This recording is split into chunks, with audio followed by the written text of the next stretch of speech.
Module 5, Becoming a Group. Becoming a group refers to the process in which individuals come together and interact with each other, developing a shared sense of identity, purpose, and interdependence. In group communication, becoming a group is a fundamental principle because it is essential to establishing effective communication within the group. How communication structures the small group. Group communication plays a crucial role in structuring a small group. The process by which communication creates, maintains, and recreates a group's norms is called structuration. This theory assumes that group members do not have a clean slate and that they bring their own experiences and backgrounds into the group. It also suggests that group members are not required to follow established rules of behavior, but rather, they actively create and recreate the group's norms through communication. Challenges in group development. Effective group development can be a challenging task for any team. Group communication plays a crucial role in shaping the development of a group, but it can also create tensions that must be managed. Managing tasks and socio-emotional tensions simultaneously can be challenging for groups. At the beginning of group development, it is crucial for members to establish socio-emotional relationships. However, group members must still attend to the task at hand. Groups experience three types of tensions: primary tensions, secondary tensions, and tertiary tensions. Primary tensions arise as members work out their relationships and roles within the group. These tensions can be easier to navigate when people know each other. Secondary tensions stem from differing opinions about the work the group is doing. Members can manage these tensions by sharing their knowledge of the problem. Tertiary tensions stem from power struggles within the group. These tensions can be managed by tolerating disagreements and using humor to diffuse tension. Groups undergo phases of development. Tuckman's model of group development includes 5 phases: forming, storming, norming, performing, and adjourning. During the forming stage, group members get to know one another, establish rules, and define goals. The storming phase is when conflicts arise as members compete for leadership or disagree on the group's direction. In the norming stage, the group resolves conflicts, establishes a sense of cohesion, and agrees on a course of action. In the performing stage, the group works together effectively to achieve their goals. Finally, in the adjourning stage, the group disbands and reflects on its accomplishments. Jersik's 2-phase model suggests that groups must manage periods of stability and change within their system. The first phase is the startup period, which requires much effort and attention to establish group norms and roles.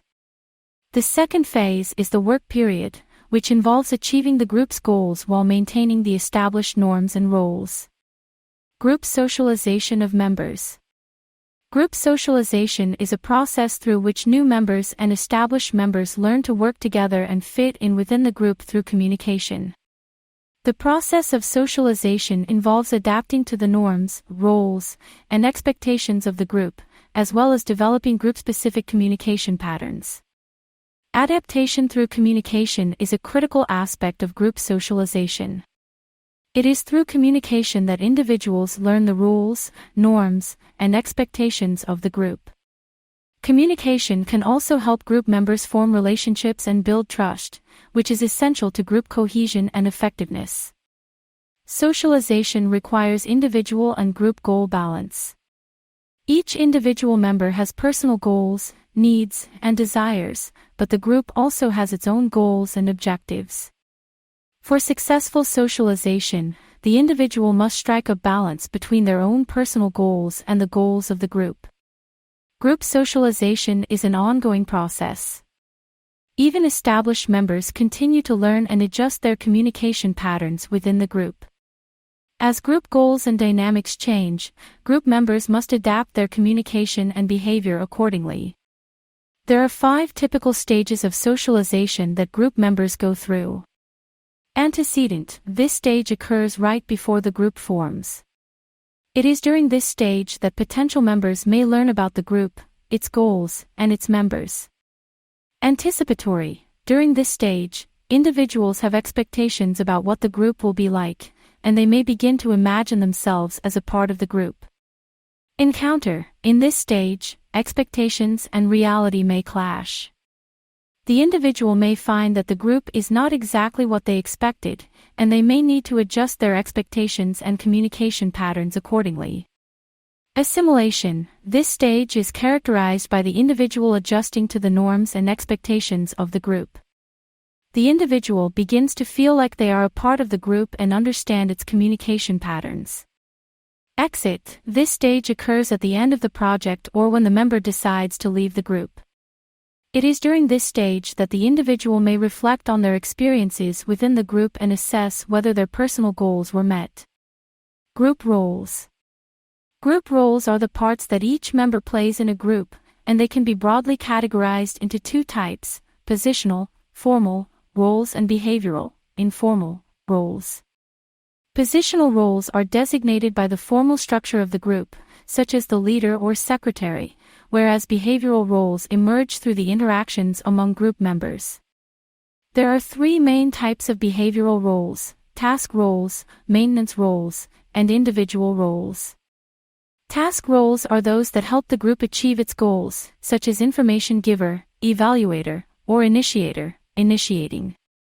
Maintenance roles are those that help maintain positive social relationships within the group as they elicit input from every group member. Examples of such roles include harmonizer, gatekeeper, or compromiser.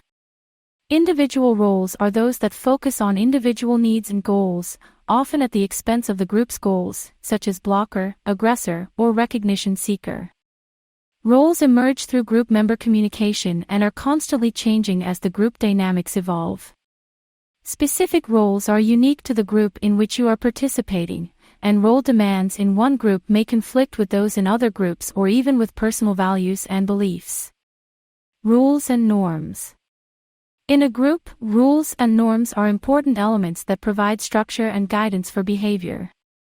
Rules are formal, explicit standards of behavior and procedures by which a group operates. Norms are informal, implicit standards of behavior and procedures by which members operate. Unlike rules, norms are not written down but are instead learned through observation and experience.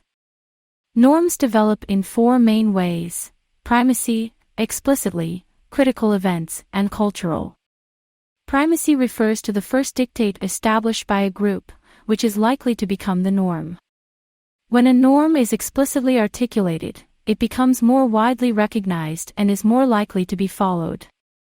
Critical events that occur within a group can also shape the development of norms. Finally, cultural norms may influence the development of norms within a group based on the context in which the group operates. Once norms are established within a group, members encourage deviants to conform to these norms verbally and non-verbally.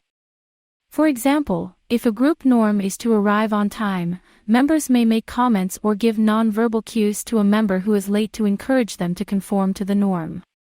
And the clarity of these group norms, the number of people who conform to the norms, and the sense of group identification these norms provide, are all factors that affect conformity to group norms. It is important for groups to evaluate their norms regularly to ensure that they are productive and effective. If a norm is unproductive, it may be necessary to change or modify it. This can be achieved through a process of discussion and negotiation among group members. Development of a group's climate. The psychological atmosphere or environment within a group is known as the group's climate. A positive group climate is one in which group members feel comfortable expressing their opinions and ideas, collaborating with one another, and working together to achieve common goals. Several factors contribute to the development of a positive group climate. One of the most important factors is trust. When group members trust one another, they are more likely to communicate honestly, share ideas, and work collaboratively toward achieving common goals.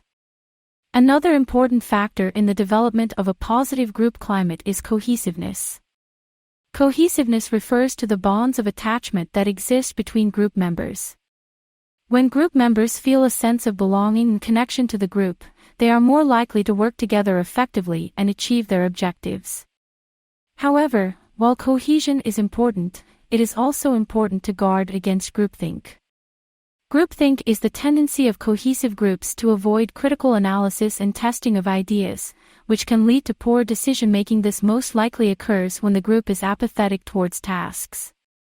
A symptom of groupthink is when group members feel that their group can do no wrong.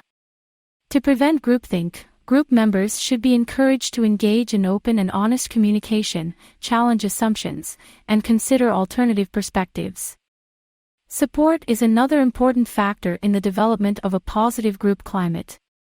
When group members feel supported, they are more likely to take risks, share their ideas, and work collaboratively with others. Ethical behavior during group formation.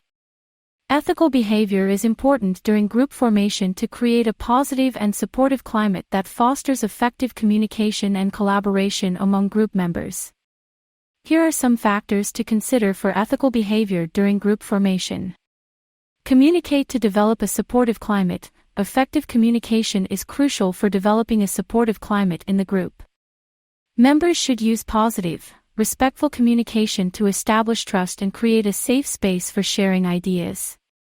Do not tolerate disrespectful communication. Disrespectful or aggressive communication can create a toxic environment and impede effective collaboration. Members should not tolerate or engage in any form of bullying, harassment, or discriminatory behavior. Encourage divergent opinions. Group members should feel free to express their opinions and perspectives, even if they differ from others in the group. Encouraging diverse viewpoints can lead to more creative and effective problem solving.